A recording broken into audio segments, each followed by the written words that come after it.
6:00 ng umaga, habang tulog pa ang karamihan, ang kambal na sina Rosel at Joel umiinom na ng kape na kanilang almusal. Kung dati ay naghahanda sila para sa pagpasok sa eskwela, ngayon ay sa mga bukid dito sa Pulilan, Bulacan ang diretsyo ng kambal.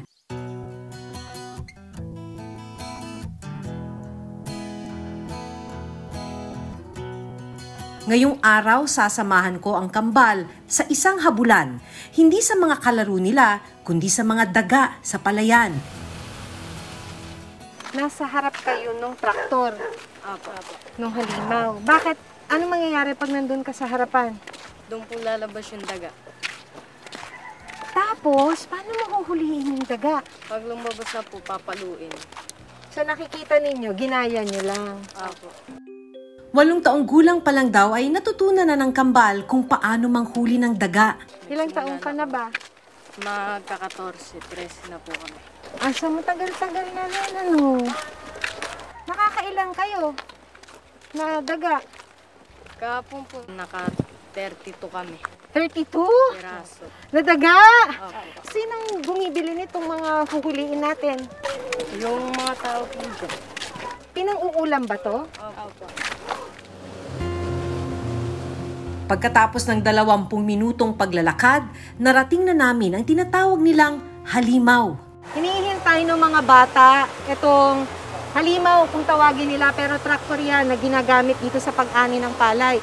So, nabubulabog kasi nung traktor, yung mga daga. So, yun yung hinahanapan nila ng tiyempo kasi pagka nabulabog, nagtatalunan yung mga daga, yun na yung kanilang inaabangan.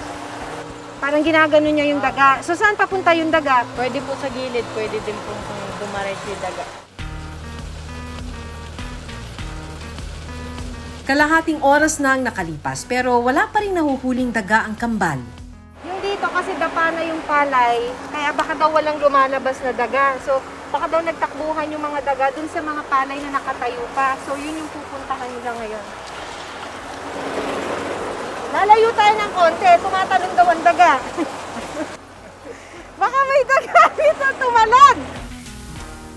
Hindi rin naman pala biro yung pagdadaga. Kasi, alam mo, pag malapit ka dun sa traktor, grabe nakakapuwing ah. Ang daming alikabok.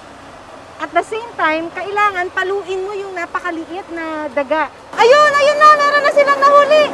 Maya-maya pa, ang isa sa mga kambal may hinahabol na. Isang malaking daga ang nahuli niya. Ay, may daga ka na! Napansin ko, edi habang nandun kayo na sinusubukan yung paluin, may puwing sa mata, di ba? Hindi, di ba? Minsan, mahirap din po pagka pumunta po sa giniikan, nawawala po. Nakakatakas. Ang mga nahuhuling daga, ibinibenta raw nila. Pero kung kaunti lang ang huli, katulad ngayong araw, inuuwi na lang daw nila ang daga para maging ulam. Kung ibebenta ninyo, magkano siya? 100 po. 100 ang alin? 1 kilo po. Ang 1 kilo, 100 piso. Minsan na, pagka wala pong bumili, niluluto na lang din po namin. At tas pag walang benta, inuulam na rin lang sa bahay. Tanong ko lang, anong lasa ng daga? Parang lasang manok din. Parang lasang manok? Para sa kambal, malinaw ang dahilan kung bakit nila ginagawa ito. Para magkapera. Para may pambili ng pagkain. Ang pagkakagipit ng pera, paano niya nararamdaman? Minsan po, wala na po kami bigas. Minsan wala ng bigas. Nauubos na po. Ha? Wala pong pera si mama. Ginagawa niyo to, tulong. Para po makatulong kay mama.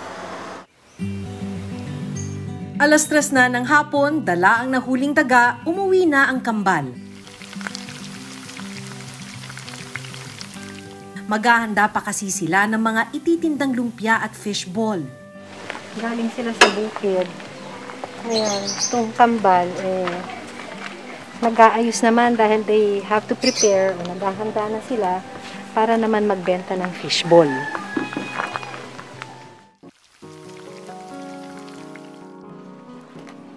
Sinong naghanda nung mga pangbenta? Inabutan namin sa bahay ang nanay ng kambal na si Rosel. Hinahanda niyo to Tapos, sila na yung magdadala, magbebenta. Opo. Pag may pasok po ako sa tahian, pag wala po ako rin po nagtitinda.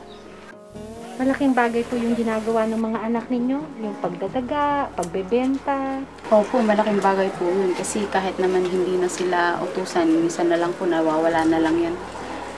Darating, mamaya ka ito o may may daga. Minsan wala na silang bitbit na ibenta na pala.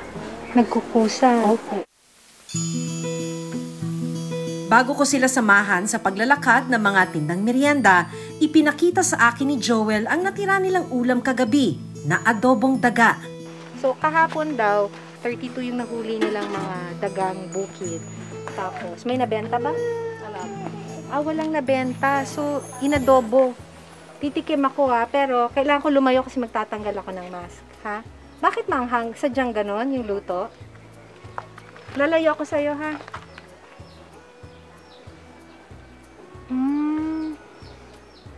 Ano naman? Manok. No? Manok siya. Tama yung sabi nila, masarap nga naman.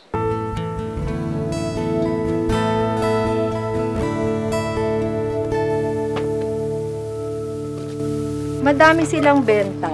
Kasi may toge, may fishball, tapos may kikiam din. Si Rosel ang nakabike at si Joel naman ang nagtutulak.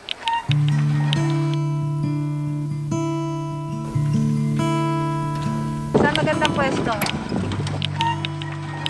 Ako na unang customer. Buena mano.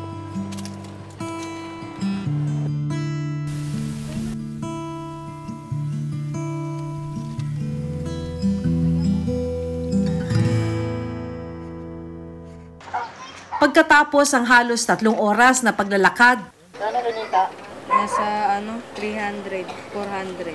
Pagkatapos siya magtinda, ano gagawin niyo? Liligpitin po. pero hindi pa tapos ang araw ng kambal. Dahil pagdating sa bahay, module naman ang haharapin nila.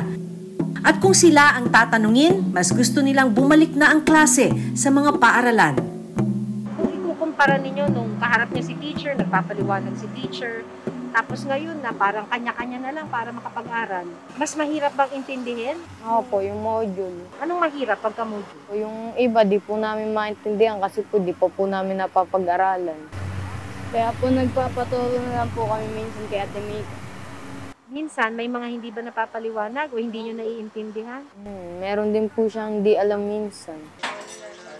Ang dalawang batang ito na si Russell at si James ay kumbaga po ito ay kinakikitaan po namin talaga ng kasipagan sa pag-aaral bagamat alam po natin yung sitwasyon ng kanilang buhay. Ang mga bata pong ito ay talagang on time po sila nakakapag-submit ng kanilang modules. Ang eskwelahan ni Rosel at Joel hindi pa kasama sa 100 na eskwelahan na pinayagan mag face-to-face class. Pero pinaghahandaan na raw nila ito. Sa kasalukuyan po, ang aming SDO Bulacan ay nagkaroon na ng initial orientation po sa kung ano po yung mga dapat naming paghahandang gawin. Actually po, 97.40% po ng aming mga personnel ay fully vaccinated na po sa kasalukuyan.